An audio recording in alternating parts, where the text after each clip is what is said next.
अस्सलामुअलैकुम। Programme night addition में हम आपको खुशामदीद कहते हैं। वज़ीर आज़म साहब, क्या वाकई अब भी नहीं घबराना है? पेट्रोल इकट्ठा 5 रुपये महंगा कर दिया गया है, क्या अभी भी घबराना नहीं है? ट्रांसपोर्टरों ने किराए बढ़ा दिए, क्या अभी भी घबराने की इजाज़त नहीं है? डॉलर आपकी हुकूमत में 122 से बढ़कर 170 तक पहुँच गया, क्या अभी भी घबराना नहीं बनता? डॉलर बढ़ने से तमाम दरामदी अशिया की कीमतें भी बढ़ गईं, क्या अभी भी घबराना नहीं है? मुल्क में 27 अरब डॉलर का ज़र मुबादला मौजूद है, फिर भी डॉलर की कीमत काबू में नहीं आ रही है, क्या अभी भी घबराना नहीं है? बिजली और गैस की कीमतें इतनी हैं कि गुजारा मुमकिन नहीं, क्या अभी भी ना घबराएं? आटा, चीनी और घी समेत 2 दर्जन से ज़्यादा अशियाए खुर्दोनोश की कीमतें आसमान से बातें कर रही हैं, क्या अब भी घबराना नहीं बनता? अब तो आवाम यकीनन थोड़ा सा घबरा लें, और अब थोड़ा सा घबराने की इजाज़त भी आवाम मांग रहे हैं। ज़रा सुनिए, आज हमने आवाम के तासुरात देखे और सुने, आप भी देखिए। इमरान खान साहब ने यही कहा था ना कि मैं कोई गरीब नहीं रहने दूंगा। बस ठीक है, अब सारे गरीब मर जाएंगे तो कोई गरीब रहेगा ही नहीं। हर चीज़ पे, हर बात पे ना एक जहर की पुड़ी दें और खाएं और आवाम मर जाए, इसलिए वो आवाम घबराएगी नहीं। जो इस टाइम महंगाई की सूरत हाल हो गई है, घबराना तो क्या, अब इंसान को मर जाना चाहिए। 5,000 रुपये 10,000 रुपये बिजली और गैस का बिल आ जाते हैं, तो गरीब बेचारे के लिए घबराना रह गया, और क्या करे गरीब। ना जो महंगाई हो रहा है इसमें तो हर बंदा घबरा जाता है, सिर्फ खान साहब को नहीं घबराना चाहिए, बाकी हम सब घबरा रहे हैं। साइकिल लेनी पड़ेगी हम लोगों को, वही चल सकती है बगैर पेट्रोल के, उसके अलावा तो कोई हल है नहीं। हुकूमत से सवाल करना चाहूँगा कि आप भी कोई सवारी बता दें जो बगैर पेट्रोल डीजल के चल जाए, हमारे लिए भी आसानी हो जाए। पेट्रोल के बगैर जो सवारी है गधा गाड़ी की सवारी है। अभी वज़ीर हम बोले तो वो गधा गाड़ी की सवारी करे, गरीब आदमी और क्या करेगा? गरीब बंदे मारे पे हैं जी, और गरीब रहना ही कोई नहीं, सब चले जाएंगे। हूँ तो बगैर साइकिल तो चला जाए बंदा। बिल्कुल घबराना चाहिए। खान साहब तो कहते हैं सुकून सिर्फ कब्र में है, वो पूरी आवाम को कब्र में भेज के सुकून लेंगे। पेट्रोल ही बढ़ता जा रहा है, या पेट्रोल बढ़ता जा रहा है या और चीज़ें बढ़ती जा रही हैं, लेकिन ज़्यादातर खासतर तो खान साहब की नज़र पेट्रोल पर ही है। ये हमारे लिए तो बहुत जो है ना वो ज़्यादती वाली बात है, और अभी वाकई घबराना चाहिए हमें। घबराना तो चाहिए, हर रोज़ 5 रुपये 7 रुपये पेट्रोल महंगा हो रहा है। 10% बजट बढ़ाता है और 100% महंगाई बढ़ा देता है। 5 रुपये पेट्रोल महंगा हुआ है ना, हर चीज़ के रेट्स बढ़ेंगे, उससे बाकी जो अशिया खुर्दोनोश है वो भी बढ़ेंगी। दाल रोटी खाने वाला बंदा है वो इससे बहुत ज़्यादा मुतासर होगा। कम करना हो तो 8 आने 1 रुपया कम करते हैं, बढ़ाना हो तो इतना ज़्यादा बढ़ा देते हैं। वालिद मेरे फ्री हैं, कोई काम नहीं कर रहे, मैंने आना जाना है कॉलेज, पेट्रोल के लिए पैसे नहीं होंगे, फिर हमें स्टडी हमारी जो है वो डिस्टर्ब होगी। बस आवाम को मार रहे हैं, ये सवारी किराया ही नहीं देती, इतना मार रही है किराया, उसको 100 रुपया बोलो, कहते 50 ले लो। एक तो महंगाई है जो पीटीआई हुकूमत के कंट्रोल में नहीं आ रही है, दूसरी तरफ सियासी मुखालफीन की तनकीद से बचना थोड़ा नहीं बहुत ज़्यादा मुश्किल हो रहा है। ऐसे में चेयरमैन नैब की मुद्दत मुलाजमत में तोसी का मामला हुकूमत ने छेड़ लिया है, जो शुरू से ही अपोजिशन की तनकीद का निशाना रहे हैं। इनकी अरबों रुपए की रिकवरी की कारकर्दगी तो बताई जाती है, लेकिन सियासी मुकदमात में एक ढेले की कारकर्दगी की बात नहीं की जाती है कि आपने जिन लीडरान को पकड़ा, जिन अपोजिशन रहनुमाओं को पकड़ा, उनसे आपने क्या रिकवरी की है। हुकूमत को मौजूदा चैलेंजेस में से दरपेश एक चैलेंज नाजरीन दूसरी तरफ मीडिया बिल का भी है, लेकिन बिलाखिर हुकूमत मीडिया बिल को लेकर अब स्टेक होल्डर्स के साथ बैठ ही गई है। लगभग 1 महीने से सहाफ़ती तंजीमें एहतजाज पर थीं और इसके लिए पार्लियामेंट के अंदर और बाहर धरना भी दिया गया। सहाफ़ियों के से एहतजाज में अपोजिशन जमातों ने भी उनका साथ दिया, हत्ता कि इनके अपने साथी, हुकूमत के अपने साथी वज़ीर असद उमर ने भी मीडिया अथॉरिटी बिल पर बात करते हुए कहा था कि फवाद चौधरी समेत किसी भी वज़ीर के पास ऐसा इख्तियार नहीं होना चाहिए कि वो किसी सहाफ़ी को सच बोलने से रोक सके। अगर इनके पास ऐसे इख्तियारात होंगे तो उससे जमहूरियत कमज़ोर होगी। क्या कहा था असद उमर साहब ने, ज़रा सुनिए। फवाद चौधरी साहब हमारे बहुत दोस्त हैं, लेकिन फवाद चौधरी साहब या किसी और इंफॉर्मेशन मिनिस्टर के पास ऐसा इख्तियार नहीं होना चाहिए कि वो किसी सहाफ़ी को सच बोलने से रोक सके। आज़ादी सहाफ़त के अलंबरदार काबीना में इनको होना चाहिए, खुले दिल के साथ बैठना चाहिए। मीडिया के तमाम सिर्फ मालिकान नहीं, मालिकान के साथ भी बैठें, तमाम जो हिस्सेदार हैं मीडिया के उनके साथ बैठा जाए, उनकी बात खुले दिल से सुनी जाए। हुकूमत ने मीडिया रेगुलेटरी अथॉरिटी के नाम से जिस बिल या अथॉरिटी को नाफिज करने की कोशिश की, उसकी रूह से तो सहाफ़ियों को करोड़ों रुपए जुर्माना और कैद की सज़ा हो सकती है। अब कल की जो मुलाकात हुई है, इससे सहाफ़ी मुतमईन कितने हैं, क्या ये मामला हल होने जा रहा है, इसी पर मैं बात करूँगी। मुझे ज्वाइन कर रहे हैं पाकिस्तान पीपल्स पार्टी के सीनियर रहनुमा कमर ज़मान कायरा साहब। अस्सलाम वालेकुम, बहुत बहुत शुक्रिया कायरा साहब आपका। कायरा साहब, सबसे पहले तो ज़रा महंगाई की बात कर लेते हैं। ओगरा ने सिफारिश की थी 1 रुपया बढ़ा दें आप, लेकिन बढ़ा दिया गया 5 रुपये फ़ी लीटर के हिसाब से। अगर आप अभी थोड़ी देर पहले लाइन पर मौजूद थे, आम आवाम के तासुरात आपने सुने होंगे। क्या एक आम आदमी का यहाँ पर गुजारा हो सकता है जो 20,000 रुपये महीने का कमाता है, जिसने घर का किराया भी देना है, बिल भी देना है, बच्चों को पढ़ाना भी है, महीने का राशन भी डालना है? यार एक तो आप मीडिया वाले बड़ी ज्यादती करते हो। वज़ीर आज़म साहब अपना मिशन पूरा कर रहे हैं, अपना एजेंडा पूरा कर रहे हैं, उन्होंने अपने वादे पूरे किए हैं। वो कह रहे थे कि मैं चीखें निकलवा दूंगा, तो कौम की चीखें निकल रही हैं और आप लोग एतराज कर रहे हैं। यही कहा था ना उन्होंने, और तो कुछ नहीं कहा। चीखें किसकी, ये बात वैसे स्पेसिफाई नहीं थी कि चीखें किसकी निकलवानी है, ऑपोजिशन की निकलवानी है या आवाम की निकलवानी है। निकल वैसे दोनों की रही है, निकल दोनों की रही है। ये अपोजिशन की तो खैर क्या निकलेंगे, जो निकलनी से निकल रही, लेकिन अब तो अवाम की चीखें भी निकल गई हैं और अवाम के चाव भी पूरे हो गए हैं। और खान साहब ने, वैसे मेरा आपके जरिए हुकूमत वक्त से सवाल है, कोई एक वादा तो बता दें जो आपने अपने तय किया और पूरा किया हो, जो अगर क्रेडिट का ऊपर कोई बात रखते हैं तो वो ये है कि हम सेहत इंसाफ कार्ड दे रहे हैं, हम एहसास प्रोग्राम शुरू कर रहे हैं। ये बेनज़ीर इनकम सपोर्ट प्रोग्राम हमने शुरू किया, पीपल्स पार्टी ने। ये बेनज़ीर इनकम सपोर्ट प्रोग्राम का सब्सिडरी सेहत कार्ड था, और उसको आप अगर अपना क्रेडिट ले रहे हैं, हमारे बाद ये मियाँ साहब के दौर में भी जारी रहा, और उसको उस वक्त सारी दुनिया में सराहा गया। कोई प्रोग्राम जब शुरू होता है तो वक्त के साथ साथ उसकी नोक पलक दुरुस्त होती है, उसमें खामियां दूर होती है और उसका स्कोप बड़ा किया जाता है। ये तो आपका ख्याल और ख्वाब नहीं था जनाब वज़ीर आज़म। आज तो कौम ये पूछ रही है कि आप अपना कोई वादा, आपने चीजें सस्ती करने का कहा, आपने तेल सस्ता, गैस सस्ती, बिजली सस्ती, आपने कहा था टैक्स का निज़ाम सस्ता हो जाएगा, आपने कहा था कि जब ऑनेस्ट हुक्मरान आ जाएंगे तो बिल्कुल लोग लाइनों में लग के टैक्स देंगे। आपने फरमाया था, मुझे नहीं समझ आती कि क्रिकेट का चेयरमैन वज़ीर आज़म कैसे लगा सकता है। जो बातें आपने कही वज़ीर आज़म साहब, वो सारी बातों से आप फिर गए। लेकिन पेट्रोल तो सस्ता ही है, आलम ये है, जब भी पेट्रोल महंगा होता है। लेकिन सर जब ये जवाब देते हैं आलमी मार्केट में कीमतों के इजाफे की, पिछली 2 दफा भी ऐसे हुआ है। फवाद चौधरी साहब ट्वीट करते रहे कि आलमी मार्केट में तेल की कीमतों में मुसलसल इजाफे की वजह से हुकूमत के पास कोई ऑप्शन ही नहीं रहता, और फिर कहते हैं कि इस रीजन में पाकिस्तान में सबसे कम कीमतें हैं। तो ये उज़र तो हुकूमत पेश करती है कि ये हुकूमत के बस की बात नहीं है। ये हमेशा हर दौर में मसला रहा, ये इस हुकूमत के ऊपर को अचानक अताब नहीं आ गया। इनको तो बहुत सारे ममालिक से सस्ता तेल या डेफर्ड पेमेंट पे तेल मिल गया। हमारे दौर में तो तेल $150 बैरल क्रॉस कर गया था। पिछला साल आपको याद है ना, जब पेट्रोल पूरी दुनिया में सस्ता था, यहाँ पेट्रोल माफिया ने ब्लैकमेल करके पेट्रोल बेचने से इनकार कर दिया था और हुकूमत घुटने टेकने पड़ गए। महंगा हुआ तो लोगों को, आम लोगों को पेट्रोल नहीं, उस पर कमीशन बना था, आपको याद होगा। वो चीनी कमीशन, वो आटा कमीशन, वो दवाइयों का कमीशन, उसके बाद एक तेल का कमीशन बना था। न तेल के कमीशन ने तेल के चोरों को पकड़ा, न माफिया को पकड़ा, जो वज़ीर आज़म साहब का बड़ा मरगूब लफ्ज है। वो हर वक्त माफिया माफिया कहते रहते हैं, क्योंकि माफिया के सारे लोग उनके अपने पास बैठे थे। सिर्फ एक मशीर साहब को हटा दिया और time fish and that's it. और उन्होंने बड़े आराम से बैठ के कहा, अच्छा जी मैं चलता हूँ, क्योंकि मैंने तो दाढ़ी लगा ली है। अब सवाल ये है कि वो कमीशन किधर गए? उन कमीशनों से, वो आटे का हो, वो चीनी का हो, वो दवाइयों का हो, वो तेल का हो, इन कमीशनों से ना तो माफिया पकड़े गए, ना गुनाहगारों को सजाएं मिली, और न ही अवाम को रिलीफ, यानी चीजें वो सस्ती हुई। कहते हैं 70 सालों का गन 3 सालों में खत्म नहीं हो सकता, जो बुनियादें रखी गई हैं उसको भुगतना पड़ेगा। किसने कहा था? कमर जमान कायरा ने गलती की थी।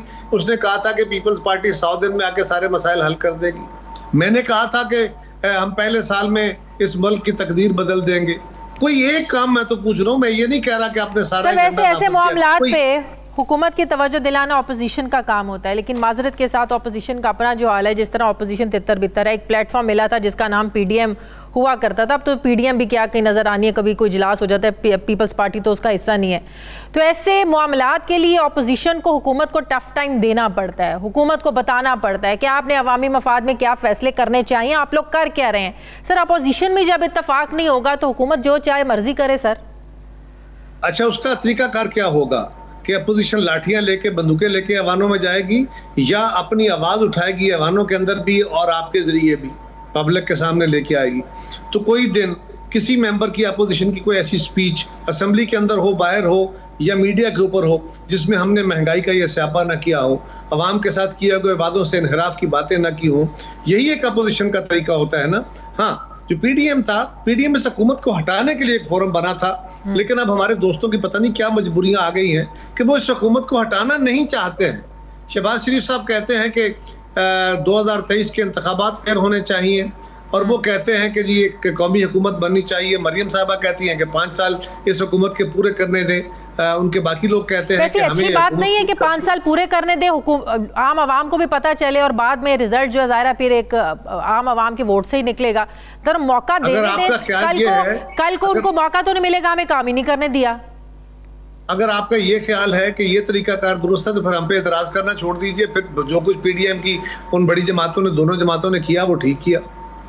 अच्छा, तो पीडीएम का फिर प्लेटफॉर्म, इसका मतलब है कि वो गलत था, सही नहीं। पीडीएम तो मरहूम हो गई, पीडीएम तो खत्म हो चुकी है। सही। पीडीएम तो इसलिए कि पीडीएम 10 जमातों की अंडरस्टैंडिंग थी, ये कोई लीगल बॉडी नहीं थी, ये कोई रजिस्टर्ड जमात नहीं थी। ये 10 जमातों की अंडरस्टैंडिंग थी। जब 2 जमातें इसमें से निकल गई और उस अंडरस्टैंडिंग से, उस बुनियादी असूल से उसकी जमातों ने इन्हिराफ कर लिया और इस हुकूमत को हटाने के एजेंडे से हट गई। और वो याद कीजिए, कराची का जो साहब का जलसा हुआ, उस जलसे में रात को तकारीर क्या थी और कायद-ए-आज़म रहमतुल्लाह अलैह के मीदार पे खड़े होकर तकरीर क्या और गुफ्तगू क्या थी, आप खुद बता दीजिए। उसके बाद कौन सा पीडीएम रह जाता है। सही, लेकिन उसके बाद माजरत भी आप लोगों की हुकूमत की तरफ से की गई, जो भी हुआ कहा गया हमारे मेहमान हैं, जो कुछ भी हुआ, खैर चले वो माजी का हिस्से। आगे बढ़ते हैं। क्या हुआ सर, क्या हुआ था कायद-ए-आज़म के मज़ार पर?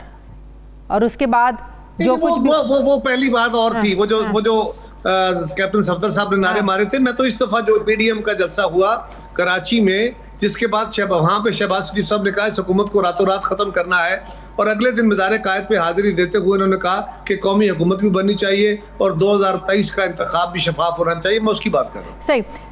सर, चेयरमैन नैब को एक्सटेंशन तोसी देने के मामले पर हुकूमत इशारे दे रही है, वो एक्ट में तरमीम की बात कर रहे हैं, तब्दीली की बात कर रहे हैं, जबकि कानून ये कहता है कि प्रोसिक्यूटर और चेयरमैन नैब नाकाबिले तोसी पोजीशन से, ये दोनों ओहदे। सर, अपोजिशन का क्या स्टांस है इस पर? पहली बात तो यह है कि अपोजिशन मुसलसल ये कह रही है कि नैब ने अजीम एक्सेस है। जो कुछ हो रहा है वो एहतसाब नहीं है, वो इंतकाम है। तो अब ये बात आप कौम के सामने आनी शुरू हो गई।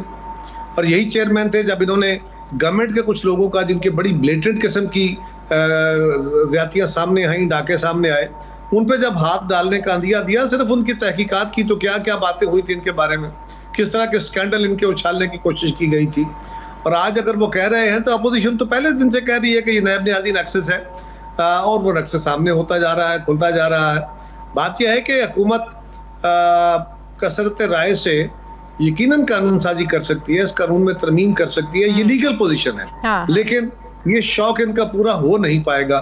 जिस तरह इन्होंने, इनका कमाल ये है कि पहले नैब पे ये चढ़ दौड़े थे, वो शायद इनकी बात बन गई वहां पे कुछ, उसके बाद इन्होंने, मीडिया ने कुछ बातें की तो मीडिया, हालांकि आप ही बड़ा लाडला मीडिया थे ना, आप ही इमरान खान साहब का बड़ा कैंपेन करते थे, हमें बड़ा मलून ठहराते थे, और आज मीडिया के ऊपर वो चढ़ दौड़े हैं जब थोड़ा सा एतराज मीडिया ने किया। इसी तरह अदालत ने, सुप्रीम कोर्ट के कुछ जज साहबान ने थोड़ा सा उनके फैसले उनकी मर्जी के नहीं दिए तो उन्होंने उनके खिलाफ रेफरेंसेस फाइल करने शुरू कर दिए। अब इलेक्शन कमीशन ने क्या गुनाह कर दिया, सिर्फ एक इलेक्ट्रॉनिक वोटिंग मशीन के ऊपर उन्होंने अपनी पोजीशन वाजे की और कहा कि जी हमारी आईनी हैसियत ये है। पहले भी उनको गालियां दी, ये पहली दफा नहीं है। जब पहले इलेक्शन कमीशन ने कहा था, नैब चेयरमैन इलेक्शन कमीशन को इमरान खान ने तो नहीं लगाए हुए, कंसेंसस से लगे हुए ना ऑपोजिशन लीडर और प्राइम मिनिस्टर। तो वो इमरान खान साहब के अपॉइंटेड है ना, मशावरत जरूर हुई है। नोटिफिकेशन किसने करना होता है? गवर्नमेंट ने। ओवरराइडिंग रोल किसका है? गवर्नमेंट का। लेकिन मुशावरत तो हमें क्यों इल्जाम दे रहे हैं उस पे, अपोजिशन को क्यों कह रहे हैं? सर, क्या ऑपोजिशन लीडर की मुशावरत नहीं थी इसमें? मुशावरत के बगैर हो सकता है? मुझे ये बताओ। तो थी, सवाल ये है कि हमें तो इस पे एतराज हो तो बात हो ना। हम तो कह रहे हैं कि जब हमें एतराज होगा हम भी बात करेंगे, इलेक्शन कमीशन अच्छा काम करेगा। एक बात यह है कि इलेक्शन कमीशन ने अभी तक जो बातें कही हैं, क्या इलेक्शन कमीशन की मुशावरत के बगैर ऐसी कानून बन सकता है जो अमल दरामद ही ना जिस पे हो सके? यानी आज गवर्नमेंट ने इलेक्शन कमीशन को पार्लियामान के सामने खड़ा कर दिया और ये तासर दिया है कि जी इलेक्शन कमीशन जैसे पार्लियामेंट का रोल लेना चाहता है, उसको ओवरराइड करना चाहता है। हालांकि ऐसा बिल्कुल नहीं है। आज हम ये कह रहे हैं, इलेक्शन कमीशन को कंसल्ट किए बगैर आप इलेक्टोरल रिफॉर्म्स नहीं कर सकते। इसलिए फर्ज करें, ये इख्तियार तो पार्लियामेंट का है कानून बनाना तो पार्लियामेंट बहुत सारे प्रोग्रामों में कहा, नहीं मैंने बहुत सारे प्रोग्रामों में अर्ज किया, आखिरी गुजारिश है शायद कि फर्ज करें इख्तियार है पार्लियामान का, महकमा रेलवे जो है उसको कहा जाता है कि आप जदीद तरीन ट्रेन चलाएं। वो कहते हैं जी हमारे पास जो इस वक्त इंफ्रास्ट्रक्चर है और एक्सपर्टीज है, और हम अगर नए इंजन भी ले आते हैं, नया सारा निज़ाम भी लगा लेते हैं, तो हम 120 किलोमीटर से ज्यादा ट्रेन नहीं चला सकते, और वो भी ट्रैक पर चलने वाली। लेकिन वजीर आजम साहब कहते हैं नहीं, हुक्मरान जमात एक कानून पास करती है कि आप हवा में उड़ने वाली ट्रेन चलाएं जो मैग्नेटिक होती है, ना उसका इंफ्रास्ट्रक्चर है, ना उसकी एक्सपर्टीज है, ना हमारे पास वो ट्रेन है। लेकिन वो कहते हैं कानून बना दिया कि इसको ऐसी ट्रेन चलाओ, वो फिर ना ट्रेन चल पाएगी, ना लोगों को सहूलत मिल सकेगी। इसमें भी कानून भी बन जाएगा, ऑर्डिनेंस भी निकल आएगा, ऑपोजिशन कुछ वो हवा में उड़ जाएगा। हाँ वो जाहिर है उसकी एक मुद्दत होती है। हाँ उसकी एक मुद्दत होती है, बिल्कुल सही कह रहे हैं। मुद्दत के अलावा उसी वक्त स्ट्राइक डाउन हो जाएगा। वो अदालतों के रास्ते भी हैं, मीडिया के अंदर भी हमारी डिबेट होगी, हम आवाम के पास भी जाएंगे। ये थोड़ा ही है कि सिर्फ अक्सरियत के बलबूते पे, और वो भी बड़ी थिन मेजॉरिटी के साथ, उसके ऊपर खड़े होके आप एक ऐसा फैसला जिसमें सारे सूबे शामिल हैं, आपके 2 इकाइयां और शामिल हैं, आपकी सारी जमातें उसकी स्टेक होल्डर हैं, और सिर्फ आप कसरत राय की बुनियाद पर कहें नहीं हमारा हक है और हम ही ये मशीन बनाएंगे। तो भाई ये इलेक्शन के कोई 10-12 स्टेप्स हैं, उनमें से एक स्टेप है, एक मसाला है हांडी का, ये जो सिर्फ वोट डालना है, और वो भी जिसको इलेक्शन कमीशन कह रहा है कि ये मुमकिन नहीं है, ये ठीक नहीं है। और ये भी याद रखिए कि ईवीएम इन्होंने नहीं, हमारे दौर में 2009-10 में इलेक्टोरल रिफॉर्म्स हुए थे, उस वक्त हमने इलेक्शन कमीशन और पार्लियामेंट पे मुबनी कमेटियां बना के टीमें भेजी थी जिन मुल्कों में ईवीएम इस्तेमाल होती है। तो इसी वजह से इंप्लीमेंट नहीं हो सका था। जी हाँ, ये पीपल्स पार्टी के दौर में ये सब हुआ था, हमें याद हमने है। उसके एक बाय इलेक्शन में उस पे तजर्बे भी किए, लोकल बॉडीज के इलेक्शन में भी तजर्बे हुए और वो फेल हो गए। हाँ सही, इसी वजह से आप लोग अब भी मानने को तैयार नहीं है। बहरहाल हुकूमत तुली हुई है कि 2023 के इलेक्शन ईवीएम के जरिए ही होंगे। बहुत बहुत शुक्रिया पाकिस्तान पीपल्स पार्टी ने रहनुमा कमर जमान कायरा साहब मेरे साथ हैं। मुझे ब्रेक लेनी है नाज़रीन, वापस आते हैं छोटे से वक्फे के बाद।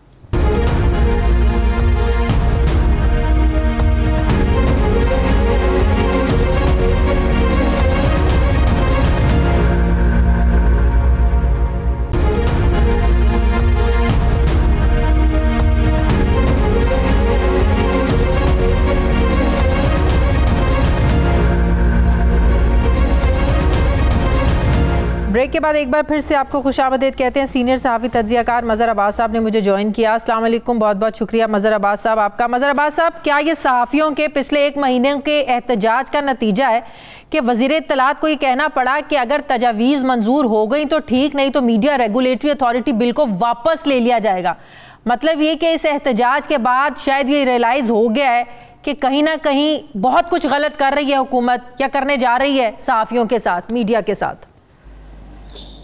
शुक्रिया शादिया। देखिए, बहुत बेहतर होता अगर बहुत पहले ही, हालांकि फवाद चौधरी साहब पढ़े लिखे आदमी हैं, पॉलिटिकल आदमी हैं, सियासी घराने से उनका ताल्लुक़ है, उन्हें ख़ुद ये सोचना चाहिए था जो भी उनके जहन में था, जो भी प्रपोज़ल उनके जहन में था, वो प्रपोज़ल जो है वो सबसे पहले आप शेयर करते, बुलाते, तमाम स्टेक होल्डर्स को पहले ही बुला लेते और अपना जो भी आपकी तजावीज़ थी वो सामने रख देते एक राउंड टेबल में, या जिस तरह कल मिले हैं उसी तरह पहले दिन क्यों नहीं मिल रही है, पहले ही दिन सबको इनवाइट कर लेते। आप रखते, बॉडी लैंग्वेज भी जरा सॉफ्ट लग रही थी। मतलब मैं वो नहीं करना चाहता, मैं सिर्फ ये कहना चाहता हूँ कि ये वो चीज़ें होती हैं कि जब आप, अच्छा चलें आपने उस वक्त नहीं किया, जब आपको अंदाज़ा हो गया कि अक्रॉस द बोर्ड जो है वो सबके सब का रिएक्शन एक ही तरह का है, उस वक्त आप विड्रॉ कर लेते। ये 1.5-2 हफ्ते जो आपने जो है एग्रेसिवली कैंपेन की इसके हक में, और फिर बाकायदा जाके आपने ये एक्यूजेशन पहले दिन से कह रही है सहाफ़ती तंजीमों ने इसको सपोर्ट किया। आपको कोई ऐसी सहाफ़ती तंजीम मिली, नजर आई, कोई सहाफ़ी नजर आए आपको, कहीं ढूंढने से मिले आपको जिन्होंने इसको सपोर्ट किया हो? मुझे तो कोई एक सहाफ़ी ऐसा नहीं मिला। देखिए, मैं उस पर नहीं जाता, चले अगर किसी ने कोई कंडीशनल वो कर दी, वो भी कर दी, लेकिन by and large media authority का, अच्छा उन्होंने फिर गलत बयानी भी की। हाँ। उन्होंने कहा जी कराची प्रेस क्लब, उन्होंने लाहौर प्रेस क्लब, जो भी मेजर प्रेस क्लब से सब के सब ने रिजेक्ट कर दिया। हाँ। उसके बाद भी ये रियलाइजेशन नहीं आई कि जी मैं ही पीछे हट जाता हूं, अगर ये है बुला लेते, उस वक्त बुला लेते। इन्होंने दरअसल गवर्नमेंट को एम्बैरस किया, इन्होंने प्राइम मिनिस्टर को एम्बैरस किया। देखिए इसकी टाइमिंग बहुत इंपॉर्टेंट है। ये एक ऐसे वक्त में प्रपोजल लाई गई जबकि मीडिया और गवर्नमेंट करीब आ गए थे। जर्नलिस्ट प्रोटेक्शन बिल को जर्नलिस्टों ने सपोर्ट किया था, उसको वेलकम किया जब journalist protection, all of a sudden आपने अभी उसकी तारीफों के पुल ही बांधे जा रहे थे कि आपने ये कंट्रोवर्सी छेड़ दी। तो मुझे नहीं समझ में आता। और इसका मतलब हुकूमत के अपने ही अंदर कोई है जो ये दरार पैदा करने की कोशिश कर रहा है। ये तो खैर वो खुद तलाश करें, लेकिन असल चीज़ ये है कि कभी भी कोई भी एज ए प्रोफेशनल जर्नलिस्ट वो नहीं चाहेगा कि फेक न्यूज़ जो कॉन्सेप्ट वो दे रहे हैं कि जी फेक न्यूज़ के खिलाफ हूँ। जो 7 कवानीन की, जो 7 रेगुलेटरी बॉडी की वो बात कर रहे हैं, वो 7 कवानीन जो हैं उनमें से कम 5 कवानीन के बारे में तो मैं कह सकता हूँ पूरे एतमाद के कि उनका कोई ताल्लुक फेक न्यूज़ से नहीं है। फेक न्यूज़ अगर आपने ख़त्म करनी थी, सिर्फ आप अपने 2002 का डिफेमेशन लॉ को बेहतर बना लेते। ये फेक न्यूज़ का काफ़ी हद तक देखिए दुनिया भर में इसका ये चैलेंज है। दुनिया भर में जो इसका बरतानिया में जो उसको काउंटर करने के लिए उन्होंने स्ट्रॉन्ग लाइबल लॉज बनाई हुई है। लेकिन ये सारी चीजें हो जाती, जो काम कल हुआ है कि जी जॉइंट कमेटी बनी, वो काम बहुत पहले हो सकता था, बहुत पहले ये चीजें हो सकती थी। अभी वर्कर्स के हवाले से आप करें, न्यूज़पेपर एम्प्लॉयज एक्ट को आप अमेंड करके media employees condition of service act बनाएं। सिर्फ यही नहीं है। और सर ये जुर्माने क्या सोच के लगाए इन्होंने कि इंडिविजुअल को 10 करोड़ और इदारे को 25 करोड़? ये कोई खबर दे ही ना सके, देने का सच भी खबर है तो वो रोक ले, सिर्फ इस खौफ से कि अगर किसी दिन गलत साबित होगी 10 करोड़ देना पड़ जाएगा। इतना खौफ बिठाना चाह रहे थे ये लोग। देखिए 1960 में ये जुर्माने 500 से 5000 थे। फिर 1964 में आई थिंक 63 में उन्होंने 10,000 से 30,000 कर दिया, वो प्रेस एंड पब्लिकेशन ऑर्डिनेंस के तहत। ये वही माइंडसेट है, एक ही माइंडसेट है गवर्नमेंट का, और वो माइंडसेट जो है वो मिनिस्ट्री ऑफ इंफॉर्मेशन में जो है परवान चढ़ता है। वही सर आज वैसे जो ऑपोजिशन में बैठे हमारा साथ दे रहे हैं, माइंडसेट उनका भी यही है, कोई मुख्तलिफ नहीं है। फर्क ये है कि वो आज ऑपोजिशन में बैठे हुए हैं। वो सबका मसला यही होता है। जो भी ऑपोजिशन कैंप उस कैंप में आए थे, जर्नलिस्टों के कैंप में, उनको यही कहा गया था कि जब आप हुकूमत में आए तो ऐसे ही रहिएगा। और जो पहले आज हुकूमत में, वो जब ऑपोजिशन में थे उनको भी यही कहा गया कि कल जब आप हुकूमत में आए तो ऐसे ही रहेगा। तो हुकूमत का माइंडसेट भी एक ही जैसा हो, किसी पार्टी का हो, वो एक ही जैसा होता है, और जो ऑपोजिशन का माइंडसेट है वो भी ऐसा होता है। चैलेंज उस वक्त होगा जब कोई ऑपोजिशन की कमिटमेंट करके जाए और वो गवर्नमेंट में आने के बाद उस कमिटमेंट को फुलफिल करे। देखिए एक बड़ा चैलेंज है, इलेक्ट्रॉनिक मीडिया भी चैलेंज है, उसमें बहुत बेहतरी की जो गुंजाइश है। डिजिटल मीडिया में तो बहुत ज़्यादा बेहतरी की गुंजाइश है। फेक न्यूज़ भी एक बड़ा चैलेंज है, लेकिन ये चीज़ें डायलॉग से हल होती हैं, ये चीज़ें जो है रैशनल अंदाज में हल होती हैं। ये आर्बिट्री अंदाज में इस किस्म की अथॉरिटी बना के नहीं होती। अथॉरिटी का प्रपोजल सही कह रहे हैं। मज़हर अब्बास साहब, आपको क्या समझ में आती है कि हुकूमत चेयरमैन नैब की मुद्दत मुलाजमत में तौसी क्यों करना चाह रही है? देखिए मेरा नहीं ख्याल कि उसको करना चाहिए। सीधी सी बात यह कि अगर उन्होंने फर्ज करें बहुत अच्छी परफॉर्मेंस भी दी है तो वो उनको खुद भी चाहिए कि वो तौसी ना लें। उनको चाहिए कि अगर उन्होंने अच्छा काम किया है तो वो याद रखे जाए अपने अच्छे कामों के लिए। लेकिन जाहिर है इस पे आपको कंसेंसस ऑपोजिशन से बनाना पड़ेगा। हर चीज़ में हुकूमत को ये अवॉइड करना चाहिए कि हर चीज़ में माज़ाराई से हुकूमत का नुकसान होगा, किसी और का नहीं। चेयरमैन नैब पे ऑपोजिशन का मुकम्मल कानून तो बना ही सकती है, भले ही थिन मेजॉरिटी या कानून बना के एक्ट में तरमीम तो कर बना लें, लेकिन फिर वही बात होगी कि फिर एक कॉन्फ्रंटेशन होगी, सिचुएशन होगी। आपको क्या और पाकिस्तान में अच्छे लोग नहीं है जिनको आप चेयरमैन नैब बना सकते हैं? इमरान खान सबसे बड़ी बात, जो निचला अफसर है वो डिमोरलाइज हो जाता है कि जिसकी बारी है, जो इस पोजीशन पे आ सकता है, उसकी जगह आप पहले वाले को रखेंगे। निचले अफसरान में भी डिमोरलाइजेशन पैदा होती है। सर इमरान खान खुद तौसी के खिलाफ थे, वो अफसरान की तौसी के खिलाफ थे। मसला इमरान खान का ये है कि वो अपनी ही बातों के असीर हैं।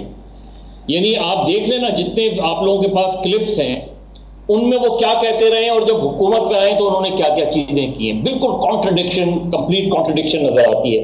मेरा तो कम से कम मशवरा यही है, अब उनके लॉ मिनिस्टर उन्हें क्या मशवरा दे रहे हैं वो अल्लाह खैर करे, लेकिन अगर उनको ऑफर भी की जाती है तो चेयरमैन नैब को नहीं लेनी चाहिए तोसी।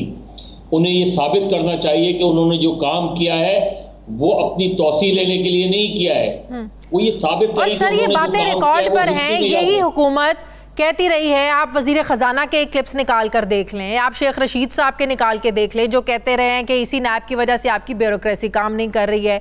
आपके वजीर ख़जाना चंद महीने पहले ये बात कर चुके हैं कि आपका जो कारोबारी तबका है ये नैब की वजह से बड़ा परेशान है। प्राइम मिनिस्टर साहब खुद ये कह चुके हैं कि नैब किसी को तंग नहीं करेगा। मतलब कि ये एक ऑब्जर्वेशन नहीं थी, ये एक रियलाइजेशन थी हमारे मुल्क में कि नैब की वजह से यहाँ पर कारोबारी तबका भी तंग है और यहाँ पर अपोजिशन सियासतदान सब तंग है।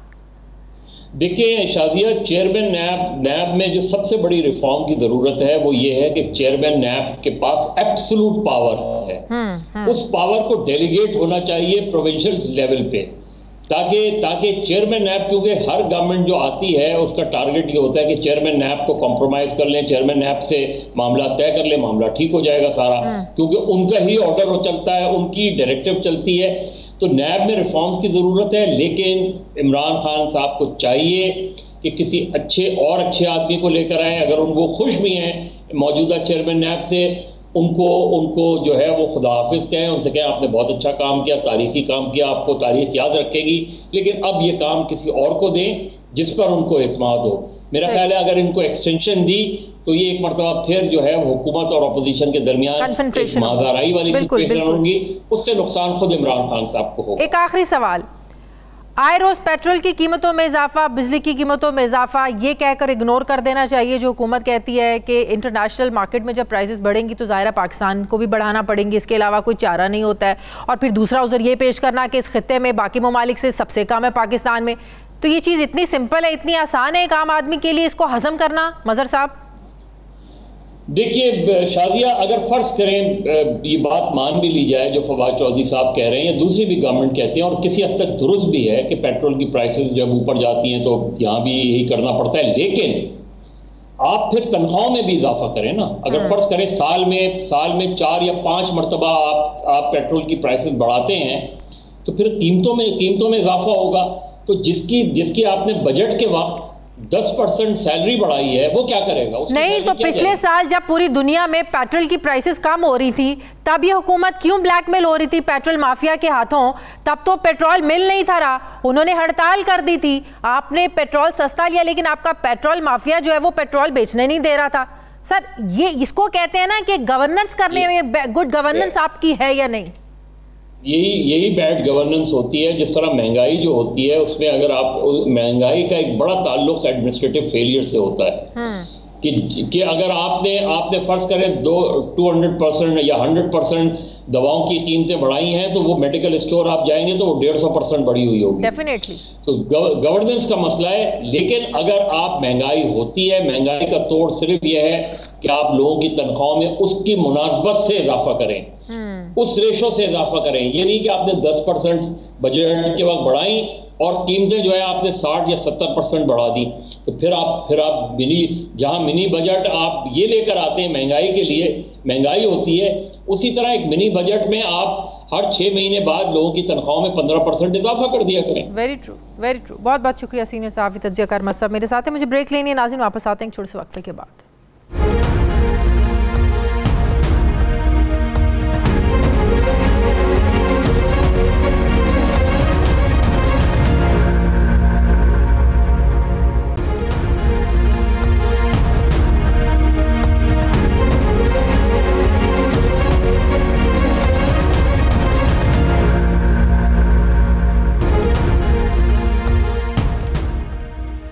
ब्रेक के बाद एक बार फिर से आपको खुशामदीद कहते हैं नाज़रीन। क्या भारत के पाकिस्तान के खिलाफ मज़ाहिया प्रोपेगंडे को यूरोपीय यूनियन ने संजीदा ले लिया है, या ये भी एक भारतीय लॉबिंग का असर है? यानी अदाकार शान या डॉक्टर आमिर लियाकत की फौजी वर्दियों में तस्वीर को उठाकर भारत ने ये जाहिर किया था कि ये स्पेशल फोर्सेस के सिपाही हैं और लड़ने के लिए अफगानिस्तान के इलाके पंजशेर में भेजे गए हैं।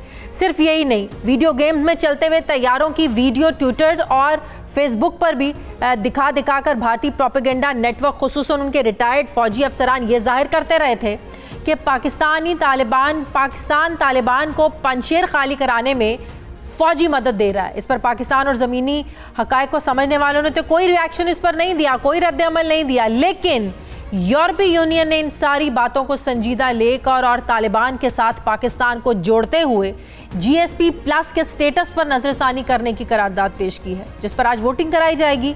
यानी पाकिस्तानी मसनूआत के लिए यूरोपीय मंडियों तक आसान रसाई होगी या नहीं। हालांकि पाकिस्तान तालिबान के साथ साथ आलमी दुनिया के साथ खड़ा है और तालिबान के अफगानिस्तान के इस्तेहकाम और अमन के लिए आलमी बिरादरी से अपीलें भी की जा रही हैं। माजी में यूरोप ही में डिसइंफो लैब के जरिए भारत का घिनौना नेटवर्क इंडियन क्रॉनिकल्स पकड़ा गया था, जो यूरोपीय यूनियन के मेंबरान के इर्द गिर्द पाकिस्तान के खिलाफ सोशल मीडिया और इंटरनेशनल अखबारात के नाम से मिलते जुलते जाली नामों वाले नाम नेहाद मीडिया ऑर्गेनाइजेशंस के जरिए फेक न्यूज़ फैलाकर फैसले करवाते थे। फिर इसके अलावा फैटफ जैसे बैनुल-अक़वामी इदारे के जानिबदाराना फैसलों में तो भारत ने खुद भी मान लिया कि हमने लॉबिंग के जरिए पाकिस्तान का नाम फैटफ की ग्रे लिस्ट से निकलने नहीं दिया। फिर ऐसे में पाकिस्तान को तालिबान की लड़ाई में मुलव्वस करके GSP+ जैसे तिजारती मुश्किलात खित्ते की सूरत हाल को यकीनन मजीद बिगाड़ सकती हैं। एक तरफ पूरे खित्ते में अमन के लिए अफगानिस्तान को मुआशी लिहाज से मजबूत करने के लिए अपीलें की जा रही हैं, दूसरी तरफ यूरोप और बरतानिया अफगानिस्तान ही नहीं बल्कि पाकिस्तान के लिए भी मुआशी मुश्किलात पैदा करने की कोशिशें कर रहे हैं। इसी पर मैं बात करूँगी। मुझे ज्वाइन कर रहे हैं दिफाई तज्ज़ियाकार जनरल रिटायर्ड अमजद शुएब साहब। अस्सलाम वालेकुम, बहुत बहुत शुक्रिया जनरल साहब आपका। जनरल साहब, दुनिया पाकिस्तान पर ये इल्ज़ाम लगा रही है कि पाकिस्तान तालिबान को तहफ़्फ़ुज़ दे रहा है, ख़ास तौर पर पंजशेर की लड़ाई में कह रहे हैं कि पाकिस्तान ने जो है ना वो सपोर्ट किया है। सर, क्या कहेंगे, ये दुनिया का जो तासुर बन चुका है पाकिस्तान को के बारे में तालिबान को लेकर, सर ये कैसे ज़ायल होगा? देखिए, इसके लिए हमें भी बड़ी एग्रेसिव किस्म की लॉबिंग करने की जरूरत थी। आप देखिए कि अफसोस की बात यह है कि यूरोपियन यूनियन ने ही इंडियन क्रॉनिकल का वो स्कैंडल पकड़ा, वहीं पेश हुआ और फिर आज वो इंडिया के कहने के ऊपर या इंडिया से ओरिजिनेट हुई एक खबर को लेके तो चल पड़े। अब ये चीज जो है ये पाकिस्तान को इसी वक्त चाहिए था कि उनसे प्रोटेस्ट करते और यूरोपियन यूनियन से और उनको कहते कि जी आप हमारे साथ बात करें, तो ये चीज क्लियर हो जाती। इस पे इन चीजों पे हमारे अखबारात में तो थोड़ा बहुत इस पे नोटिस दिया और उन्होंने बात की, लेकिन गवर्नमेंट ने इस मामले पे कोई बात नहीं की। तो मैं समझता हूं कि हुकूमती सतह पे सबको मैसेज जाना चाहिए तमाम ममालिक को कि ये एक घरौना प्रोपेगेंडा है। हकीकत अगर सामने आए तो वो ये है कि ताजिकिस्तान के हवाई अड्डे से भारत अपने जहाज उड़ाता रहा और वो तालिबान के खिलाफ मदद करता रहा। तो ये एक इशू है जो कि हमें, मेरा ख्याल है, इस पे थोड़ा स्टडी करके तो इसको टिक अप करना चाहिए। तालिबान के लिए इतनी मुश्किल, इतनी टफ थी कि पाकिस्तान को मदद के लिए पुकारते तालिबान। देखिए, वहां पे हुआ ये है कि शायद वो टफ होती लेकिन वो इतनी हुई नहीं, क्योंकि वहां पे उनको पता लग गया कि जनाब उनके लीडर भाग गए, अमरुल्लाह साले और वो जो अहमद शाह का बेटा था, हाँ। ये पहले वहां से निकल गए थे, ये भाग गया वहां से। तो जब ये भागे तो पीछे फिर डिफेंस में बाकी लोग क्यों बैठे रहते? तो इस तरह वो बड़ी जल्दी वो कब्जा हो गया वहां पे। अब ये चीजें सारी जो है दुनिया के सामने लानी चाहिए। इसी तरह अफगान तालिबान को इस पे उठ के बात करनी चाहिए कि हमारी कोई किसी ने मदद नहीं की, उनको चाहिए कि ये ऑफिशियल स्टेटमेंट इशू करें। शाहीन साहब का कल का मैं आज का बल्कि मैं बयान पढ़ी थी, वो अलल ऐलान तालिबान तरदीद कर रहे हैं कि पाकिस्तान अफगानिस्तान के अंदरूनी जो मामलात हैं उसमें बिल्कुल इंटरफेरेंस नहीं कर रहा है और खासतौर पंजशेर लड़ाई के हवाले से जो प्रोपेगेंडा खासकर इंडिया की तरफ से किया जा रहा है इसमें भी कोई हकीकत नहीं है। तालिबान की तरफ से बाकायदा ये तरदीद मैंने देखी आज। उनके फॉरेन ऑफिस से बयान जाना चाहिए, फॉरेन मिनिस्टर की तरफ से, और ये हुकूमत पाकिस्तान का फर्ज है कि इस चीज को सीरियसली ले, क्योंकि एक दफा ये रूमर्स या ये कुत्ते फैल जाते हैं, उनको कंट्रोल करना मुश्किल होता है। लेकिन अभी ये क्योंकि ताजा है चीज, इस वक्त अगर आप चाहें तो भारत का मुंह काला कर सकते हैं। आप अपनी वीडियोस पुरानी निकाल के सामने रख सकते हैं कि जी हमारी फिल्मों की वीडियोज हैं या ड्रामे की वीडियो है जो भारत ने इस्तेमाल की हैं, तो भारत को मुंह दिखाने की जगह नहीं रहेगी। लेकिन ये काम करेगा कौन? यहाँ एग्रेसिव किस्म की आपको डिप्लोमेसी की जरूरत है जो हमारे लोग कर नहीं रहे। सही। जल साहब, ये क्या अब कोई नया प्रोपेगेंडा अमेरिका शुरू करने जा रहा है? ऐसी बातें छेड़कर अमेरिकी इंटेलिजेंस इदारों के लोग ये बात कर रहे हैं कि अब जो है वो अलकायदा हमला कर सकती है, अगले 2 सालों में अलकायदा मज़ीद मजबूत हो जाएगी, हमें बहुत खतरात हैं अलकायदा से। रिसेंटली FBI की जो रिपोर्ट आई है, अमेरिका ने जो रिपोर्ट जारी की है 9/11 के मौके पर, जिसमें कोई जिक्र ही नहीं था, कहा था कि पाकिस्तान और अफगानिस्तान का कोई ताल्लुक ही नहीं है इस हवाले से, लेकिन एक बार फिर से कहना है कि अलकायदा मजबूत हो रही है और अमेरिका में हमले कर सकती है। देखिए जी, ये तो उनसे सवाल होना चाहिए कि फिर आप 20 साल वहां पे क्या घास उगाते रहे? हाँ। वहां पे अलकायदा ही तो खत्म की थी। असल चीज ये है कि अफगानिस्तान को डिस्टेबलाइज करने के लिए अमेरिका दोबारा से ये सारी ऑर्गेनाइजेशन भारत के साथ मिलकर खड़ी करेगा। ये जो खुरासान चैप्टर है वो तो है ही भारत का, जो खुरासान प्रोविंस वाले हैं। हाँ। ये तो उसमें पाकिस्तानी TTP के कुछ लोग हैं, लश्कर जंगवी के लोग हैं, और उसमें साथ वो हैं पंजाबी तालिबान। ये भारत ने बनाया था पाकिस्तान के खिलाफ इस्तेमाल करने के लिए, और ये ही मतलब हमें 2 साल पहले बात कर रहे हैं और 2 सालों में ऐसा कोई प्रोपेगेंडा हो सकता है कि कल 2 साल के बाद ये कह सकें कि हमने 2 साल पहले ये खतरात जाहिर कर दिए थे? बिल्कुल, ये सारा 1-2 साल में ये सारा दोबारा रीऑर्गेनाइज हो जाएगा और यहाँ पे टेररिज्म शुरू कराएंगे। ये अब पहले भी अमेरिका ही हर जगह करवाता रहा और आइंदा भी ये करवाएंगे। सही, बहुत बहुत शुक्रिया। दिफाई तज्जियाकार जनरल रिटायर्ड अमजद शुह मेरे साथ थे, बहुत शुक्रिया। नाज़रीन, मुझे प्रोग्राम में एक ब्रेक लेनी है, वापस आते हैं छोटे से वक्फे के बाद।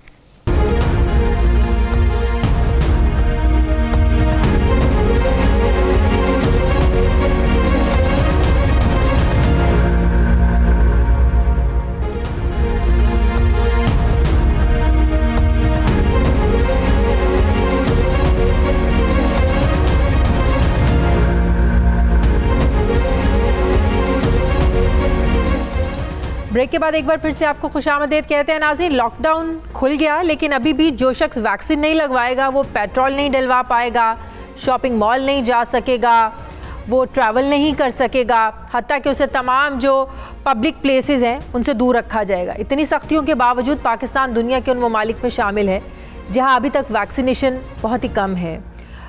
लोगों में क्या इसका शऊर नहीं है? लोग क्यों वैक्सीनेशन करवाने से अभी तक कतरा रहे हैं?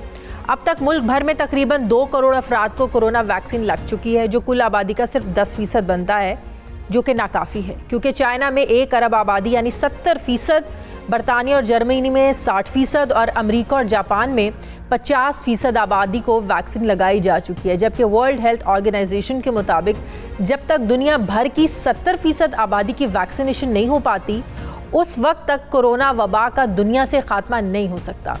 इस वक्त पाकिस्तान को कोरोना की चौथी लहर का सामना है और इस वबा के नहायत ही ख़तरनाक डेल्टा वेरिएंट के बाद अब म्यू नामी कोरोना की कोई नई किस्म सामने आई है। इस चौथी लहर के दौरान 2 हफ्तों के लिए लॉकडाउन लगाया गया था, जो कि अब ख़त्म कर दिया गया है। Chairman national command and operation centre Asad Umar का ये मानना है कि लॉकडाउन की वजह से कोरोना केसेस में बड़े पैमाने पर कमी आई है।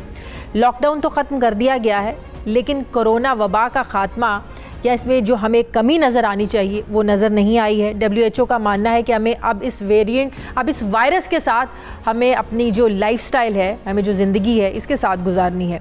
इसी पर मैं बात करूँगी। मुझे ज्वाइन कर रहे हैं वज़ीर-ए-आज़म के मुआविन खुसूसी बराए सेहत डॉक्टर फैसल सुल्तान साहब। अस्सलाम वालेकुम, बहुत बहुत शुक्रिया डॉक्टर साहब आपका। डॉक्टर साहब, वैक्सीनेशन के बारे में तो बात करते हैं, लेकिन जो एक नया वेरिएंट सामने आ रहा है म्यू नामी, ये कितना ख़तरनाक है? बताया जा रहा है कि अमेरिका की 49 रियासतों में तो फैल चुका है। पाकिस्तान में मौजूद है ये वेरिएंट सर? जी, इस वक्त तो कोई आसार नहीं है इसके मौजूद होने के, लेकिन ये जो वेरिएंट्स हैं इनको हमें जानने की ज़रूरत है। जब भी वायरस या कोई भी लिविंग थिंग जब मल्टीप्लाई करती है तो उसमें थोड़ी बहुत चेंजेस आती हैं। वो कोई ना अजब चीज़ है, ना कोई उससे खौफज़दा होने की ज़रूरत है। सिर्फ देखना ये होता है कि वो जो जेनेटिक मटीरियल में, DNA में या RNA में जो तब्दीलियाँ हैं, क्या वो उससे उसका बिहेवियर चेंज हुआ है कि नहीं। तो अभी तक तो ये वेरिएंट ऑफ इंटरेस्ट ही है, वेरिएंट ऑफ कंसर्न भी नहीं क्लासिफाई हुआ। तो मेरा नहीं ख्याल कि इसको हमें इसके ऊपर कोई ऐसी कंसर्न की ज़रूरत है। लेकिन बहरहाल हर नए आने वाले वेरिएंट को पे नज़र रखनी चाहिए, देखना चाहिए कि आलमी इदारे सेहत और बाकी दीगर जो मुस्तनद इदारे हैं वो इसके बारे में क्या अहकाम जारी करते हैं। तो इसको हम देख रहे हैं, लेकिन इस वक्त कोई इसकी ये वेरिएंट ऑफ कंसर्न अभी नहीं बना। सही। डॉक्टर साहब, हम देखते हैं अमेरिका, यूरोप, लंदन, यहाँ पर अब जिंदगी बड़ी मामूल के मुताबिक है, लेकिन हम ये भी देखते हैं कि सबसे ज़्यादा नुकसान भी यहाँ पर ही हुआ है, नए नए वेरिएंट भी यहीं पर सामने आते हैं। क्या यही वजह है इसकी कि वहाँ पर लोगों को बहुत ज़्यादा वैक्सीनेट किया जा चुका है? पाकिस्तान में हम लॉकडाउन भी लगाते हैं, जब हमें लगता है कि केसेस कम हो रहे हैं हम लॉकडाउन खोल देते हैं, 2 हफ्ते बाद फिर पता चलता है केसेस बढ़ गए। तो सर इसका वाहिद हल यही है कि ज़्यादा से ज़्यादा लोगों को वैक्सीनेट किया जाए। बिल्कुल सही है। और पाकिस्तान में जो आपने अदाद शुमार बताया, ज़रा उनको फ़र्क तरीके से देखने की ज़रूरत है। देखिए, जो इस वक्त एलिजिबल पॉपुलेशन है, ये और से बात समझिए, जो एलिजिबल पॉपुलेशन है जिनको वैक्सीन लग सकती है, क्योंकि देखें, और ये मैं इसलिए खास बताता हूँ क्योंकि हमारा नौजवान मुल्क है, यंग कंट्री है, सो देखो हमारी जो पॉपुलेशन पिरामिड है, यानी पॉपुलेशन का जो तनासुब है, यंगर लोग ज़्यादा हैं उसमें, तो इसलिए ये एलिजिबल पॉपुलेशन पर नज़र रखनी बड़ी ज़रूरत होती है। इस वक्त हमारी जो एलिजिबल पॉपुलेशन है, यानी जिनको वैक्सीन हमने ऑथराइज़ किए लगाना, अभी चंद दिन पहले 15 तक हम गए हैं, तो उनके 23% लोग जो हैं उनको पार्शियल वैक्सीनेशन हो चुकी है। और अगर टोटल पॉपुलेशन में से देखें तो पार्शियल 13% है, और अगर फुली वैक्सीनेटेड की बात करें तो टोटल पॉपुलेशन का 10% है और एलिजिबल का 17% है। लेकिन एक और अहम चीज़ है जो देखने की है। देखिए, पाकिस्तान में बहुत सारी पॉपुलेशन रूरल है और स्प्रेड आउट है।